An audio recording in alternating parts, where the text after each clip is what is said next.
Yo, what's up manga fans, this is Rafa from C Manga and I'm here to give you a review of this week's chapter of Bleach 562, the villain 2, sorry.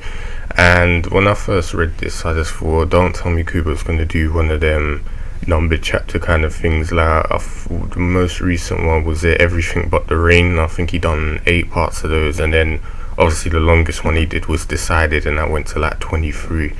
But this one was quite a quick chapter, so I'm hoping this will just be Villains 2 and then that's it, because the way this chapter ended, everyone knows the way it ended. If you haven't, go and read it. It ended abruptly and that's it. I just think that's it. Kubo finished it there. Don't let this guy be alive. But one bit at the beginning kind of annoyed me was Rukia arrived, and basically she was the healer again, like in the Fullbring arc. We saw that she arrived to give Ichigo his powers back, and then she went to heal Ishtar, and then after that she had that bad fight. I hope this isn't going to be a repeat of that, and she is going to get her fair share of a good fight.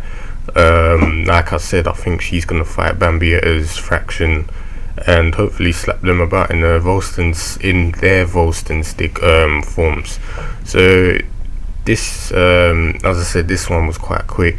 Renji more or less demonstrated the power of what you get from training the Royal Realm with the Zero Squad, and it was very impressive. As I said, I know a lot of people are pissed off with Kubo because the last chapter the visors got slapped about, but as I said, I'm not too surprised. I was expecting something like that. The only thing I was baffled was why he didn't make them use their Hollow Mask and Bankai, which I said last time, but I guess, as I said, they're just kind of being used as plot devices, which is unfortunate. But you know what, with Kubo these days, you have to expect that, and you either take it or you just complain about it. And really, I'm just going with the flow kind of thing. I'm trying to enjoy the stuff which is more appealing, and this is one of the things, as I said, I've been waiting for the 4 Shidigami who coming back from Royal Realm to do their business. So as I said, Mask is more or less an arsehole. He says, isn't going to be two against one because Rukia's gone off. He said he just basically calling out names, like saying that the last 2 captains were cowards. Villains will always be cowards. It's like, you can use as much dirty tricks as you want against me because you're just a cowardly villain. And Renji's like, alright, cool. It's like, fine. I was like, thanks for that. I'll be cowardly enough to win. Mask couldn't hear that, and that part made me laugh because he was just like, he just realised that he has no eardrums. He's like, oh yeah, I'll burst my eardrums. So he asked James to help him by screaming out that superstar thing, and I was baffled. I was thinking, so wait, he doesn't actually have to hear it. Is this a plot hole, or a mistake on Kubo's behalf, or is it one of those things he has to see? It's like the whole cheering is like just seeing them as well, so seeing him go yeah, and obviously it's directed at him. Maybe that powers him up, I don't know. Maybe we'll get that cleared up or not, but whatever, it helps him grow his ears back. And then he asks Renji to say something, and Renji straight up says, you're gross, like you're disgusting. That pees him off. He uses one of those stupid star signature kind of moves, like star rocket headbutt, and he's like, this will smash you across Serete and all that. And Renji's just kind of just looking at him. He's shifted to the side easily and then done a dirtiest elbow on him, and basically the whole crater impact, he's smashed into the ground and he's hurt, and you see blood and all sorts, and you could tell that definitely hurt him because it pissed him off. And he's like, you shouldn't do that when I get angry. Some Incredible Hulk kind of crap happens, and he gets these stars on his fists, and basically it increases his punching power tenfold, and he punches Renji, but he grabs it and blocks it easily, and it does no damage. And then he starts throwing tons of punches, flurries of punches, because Renji's all smug and unharmed. But what we see is, while he was throwing these flurries of punches, James is called out to Mask, and he's like mister, we see all these slices through him, and then he splits into nothing, and he's like, oh crap, what happened? It's like, how did you get injured? And Renji's like, yeah, while you were throwing all those stupid aimless punches around everywhere. I went and cut him up, and it's like, I don't think he's coming back from that, and I hope so too.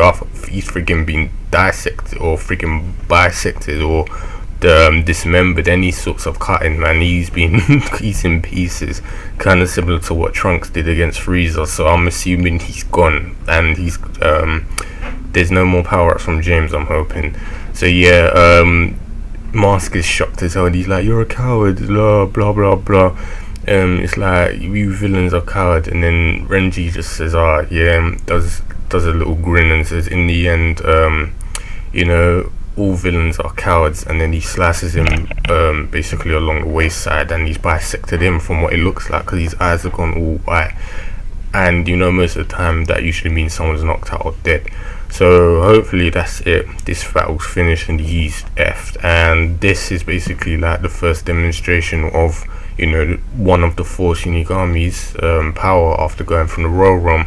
And it's said, I think Renji and Rika are probably the weakest of the group, and if there's you know, this powerful, what the hell is Byakuya even one, then what is Ichigo gonna be like? His power is gonna be monumental, it's gonna be monstrous. So yeah, as I said, it wasn't the best chapter, it was quick, but it got its point across. It was a demonstration of power, you know, and just to show us, as I said, showcase us the Royal Realm kind of strength, and freaking hopefully finish off these pointless freaking one more of these pointless, you know, canon for the battles. Then Rukia gets hers, and then we'll get more serious battles in the future. So yeah, as I said, that was it. Not really much to say, same predictions as last time. I think Ruka's gonna have her fights, then Byakuya will show up later, like maybe Renji and Ruka will get in trouble where the higher people will come, like Hashwald, you know, Jurgam, and whoever else is like on a higher level than the current Vanderich that are there. Then Ichigo will come later on when shit hits the fan and it gets even worse. So yeah, you know, that's said typical kind of things. Everything seems to be flowing kind of nice right now, and hopefully it gets a bit more interesting down the line, and we see more, you know, interesting stuff revealed, and obviously more fights like this where people are just strong, said mad power like this. So you know, I've done my rambling. That's what I'm expecting when the chapters come back from a break, and yeah, definitely looking forward to it. So you guys know the usual. If you got any comments, predictions, opinion, leave them in the comment box below, or you know, sorry, leave any comments you got, any opinions and all that crap. Leave us a like if you enjoyed the chapter in the video, because it helps us out, and also subscribe for more content in the channel. As you can see on the top left, any stuff we've got highlighted, anything of interest that's currently hot, you can check it out, and obviously anything else you can subscribe in the channel for it. So yeah, that's it guys, and I'll speak to you next time when a new chapter comes out.